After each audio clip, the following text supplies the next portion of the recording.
വല്ല പ്രശ്നമുണ്ടോ അനിതേ? ഒന്നുമില്ലമ്മേ, കാര്യം എന്താണെന്ന് ഞാൻ പറയാം. ശബരിയേട്ടൻ കരുതുന്ന പോലെ ഞാൻ മനഃപൂർവ്വം ഒന്നും പറയാതിരിക്കുന്നതല്ല. രജിസ്റ്റർ ഓഫീസിൽ ഉണ്ടായ കാര്യം ശബരിയേട്ടനെ അറിയിച്ച ഞാനല്ലേ? അതെ, നീ ഒന്ന് ശ്രമിച്ച മഞ്ചാടിയുടെയും ജീവൻ രാജിന്റെയും ബാക്കി ഡീറ്റെയിൽസ് അറിയാൻ പറ്റും. പക്ഷെ എനിക്ക് തന്നെ ഫോണിൽ വിളിച്ചാൽ പോലും കിട്ടാത്ത അവസ്ഥയാണ്. അതാ അനുദേശിയും കൂട്ടി ഞാൻ ഇങ്ങോട്ട് നേരിട്ട് വന്നത്. നീ പറഞ്ഞതുപോലെ അവർ കല്യാണം നടത്താൻ ശ്രമിച്ചു അഭി. പുഴക്കര ദേവീക്ഷേത്രത്തിൽ വെച്ചല്ലേ? അപ്പോൾ അതും നീ അറിഞ്ഞല്ലേ? എന്നിട്ടെന്താ നീ ഒരു സൂചന പോലും തരാതിരുന്ന്? ശബരിയേട്ട, ഞാനത് അറിഞ്ഞതേ ഓഫീസിൽ നിന്ന് ഇറങ്ങാൻ നേരത്താ.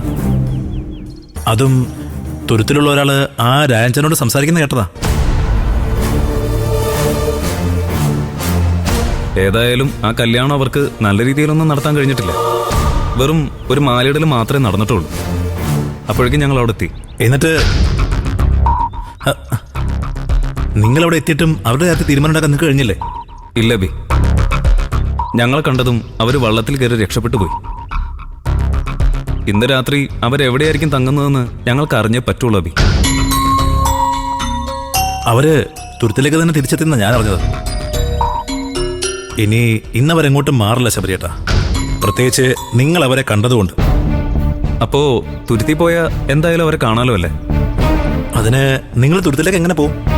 അത് റിസ്ക്കാ ശബരിയേട്ടാ. അവിടുത്തെ ഒരു സെറ്റപ്പ് ഞാൻ ശബരിയേട്ടന് പറഞ്ഞു തരും. അവിടെ അറിയാത്തവന്മാരെ അമ്മമാരെ തുരുത്തിലേക്ക് അടുപ്പിക്കുക പോലുമില്ല ശബരിയേട്ടാ. നിങ്ങൾ വെറുതെ പോയി കഴിഞ്ഞാൽ അത് പ്രശ്നമാവും. അവരെങ്ങനെയാ നിങ്ങളോട് പ്രതികരിക്കാന്ന് പോലും നമുക്കിപ്പോൾ പറയാൻ പറ്റില്ല.